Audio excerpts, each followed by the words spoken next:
You know, a lot of people still believe that when a narcissist walks away, they forget you completely. They find a new person, a new source of energy, and they move on as if nothing ever happened. And honestly, thinking that does make the heart feel lighter. It's the story we tell ourselves to soften the pain, to avoid replaying all the things they put us through. But in reality, it's not that simple. There are people, there are connections that get stuck in their mind like a tiny splinter even when, on the outside, they act cold, indifferent, or even mocking toward you. And this has nothing to do with how long ago the breakup happened. It's not because you were so special they can't forget you, in some romantic sense. It goes deeper than that. It has to do with their ego, that fragile yet arrogant structure that cracks the moment someone touches the wrong spot. For most people they've been involved with, you're just someone passing through. They use you for a chapter, then delete you. But there are always a few, a very small number, who accidentally hit the deepest fracture in their self-image. Those who don't bend to their expectations, who don't react the way they want, who refuse to be owned, those people become the long-term obsession. And when you understand this, the questions that used to keep you awake, why can't they forget me? Or, do they still have feelings? Gradually lose their power. Because you begin to see clearly, this was never about love to begin with. It has always been about power, about control, about their ego and about your inner strength, the kind of strength you only truly notice when you choose to stand up and walk away. And in today's video, we're going to peel back each layer together.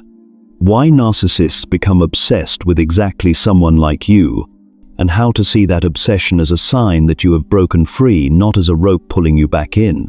And from everything we've just touched on, an important truth slowly comes into focus, one that many people have felt but couldn't name. The first truth: they obsess over the person they cannot control.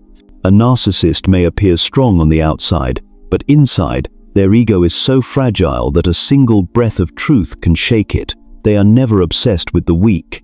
Weakness, dependency, and vulnerability are simply easy entry points, places where they can slip in with charm, with the hero mask, or with subtle manipulation that makes you believe they're special. But the person they can't stop replaying in their mind, the person who lingers even after everything is over, is always the one they could not bend.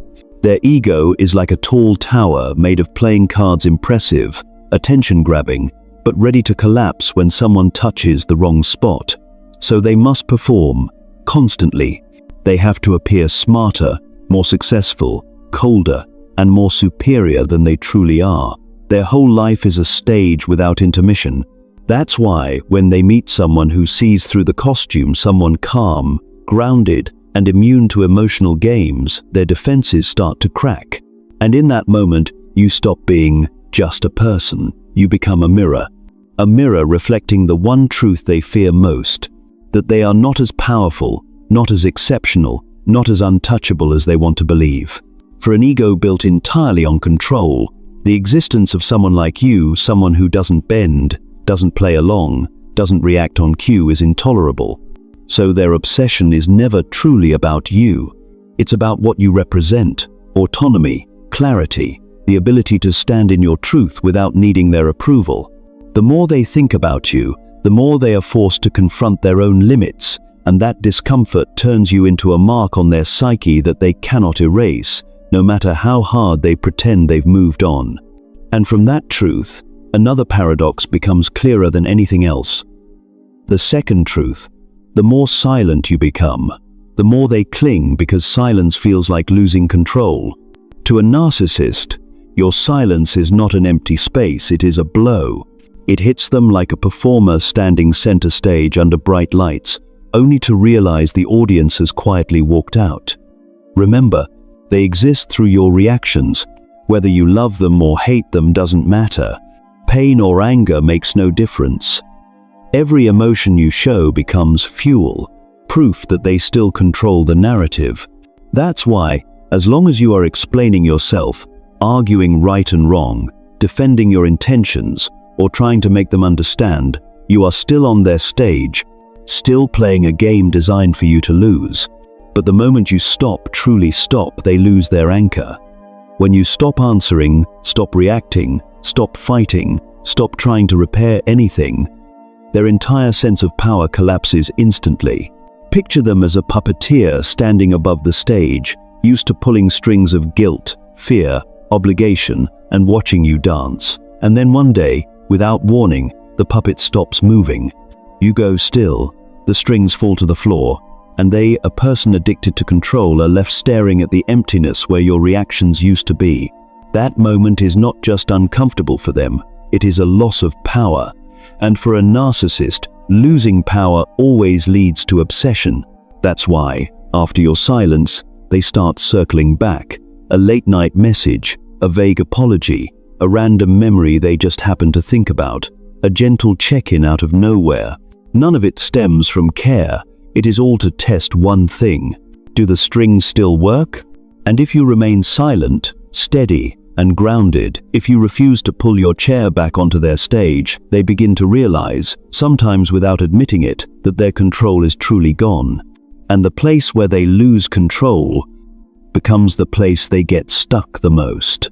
Your silence becomes an echo that haunts them, forcing them to ask, "Why can't I control this person anymore?" And that is the moment you become their long-term obsession, not because of love, but because of defeat. And then, there is something that cuts deeper into a narcissist's ego than even your silence.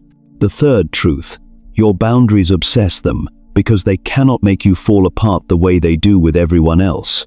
For most people, a boundary is just mutual respect.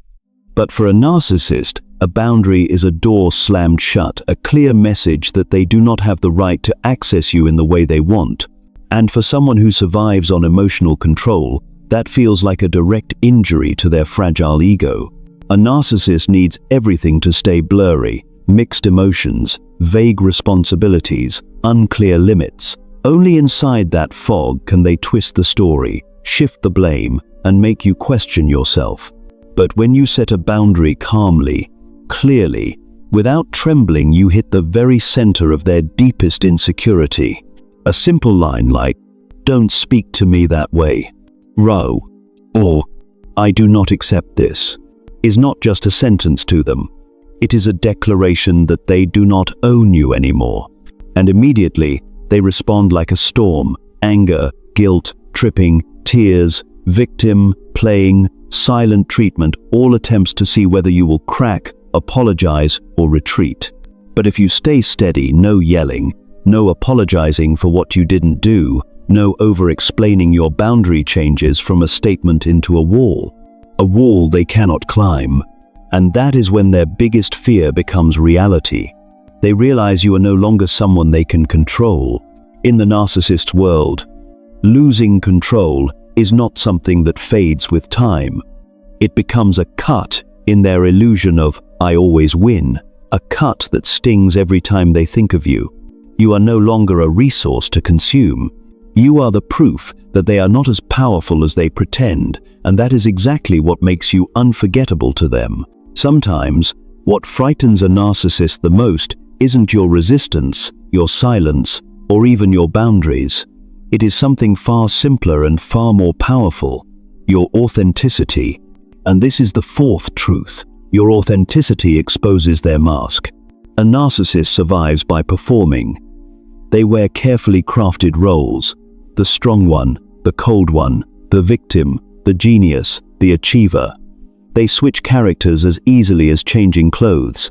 But no matter how polished the performance is, it relies on one thing: the person in front of them has to believe it. And that is where your authenticity becomes a kind of light. A light they cannot bear. You don't act along with their script. You don't react excessively for them to control. You don't twist the truth to keep the peace. You don't get swept into the emotional storms they create. You see things exactly as they are. You say things exactly as they happen. You live in alignment with what you truly feel. To them, this honesty feels like opening a window in a room they've tried to keep dark for years. The light pours in and their shadows become impossible to hide. Because when you live authentically, their lies become obvious. Their twisted narratives unravel. Their roles stop making sense. Their exaggerations become embarrassing. Their manipulations lose power. You become a mirror they cannot look into for long, because every glance forces them to face who they really are, not who they pretend to be. That's why they are both drawn to you and afraid of you. You have what they crave but can't sustain: truth. The more time they spend near someone authentic, the harder it becomes for them to keep their act together. And slowly, you become a quiet threat, not because you attack them, but because you make it impossible for them to hide from themselves. In their inner world built on illusion, your authenticity becomes a shining crack. A crack they cannot seal, cannot repaint, cannot disguise. And that is why they cannot forget you, no matter how indifferent they pretend to be. The fifth truth: they are not obsessed because they love you, but because they want their power back. Here is a truth that stings the moment you hear it. A narcissist does not return because they love you. They return because they cannot tolerate losing their position of power in your story. And the transition into this is simple. To a narcissist, you leaving is not a breakup, it is a defeat. From the very beginning, a narcissist enters a relationship with a clear expectation.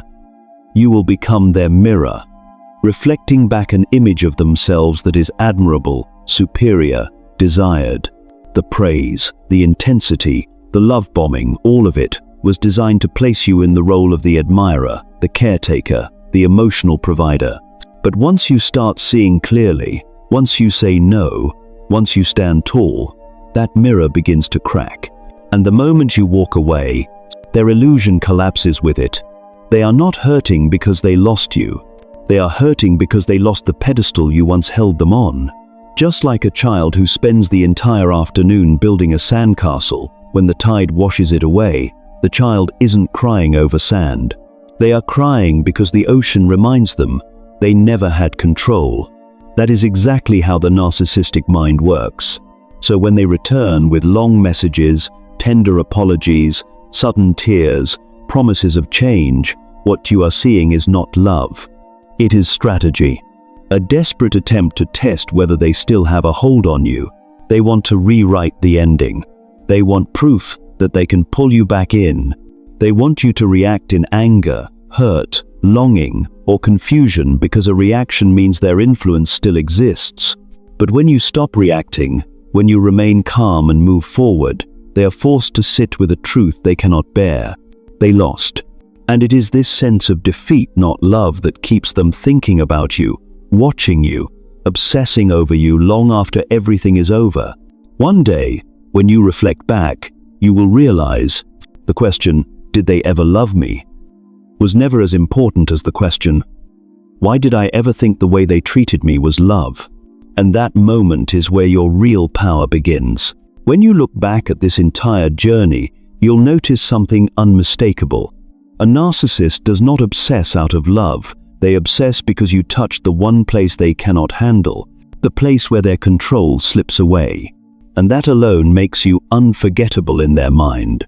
But the deeper truth is this: you no longer live in their world. You are no longer caught in their emotional storms, no longer forced to guess whether they will adore you or belittle you tomorrow. You have walked away from the stage where they once pulled the strings. You have closed a door you were once afraid to even touch.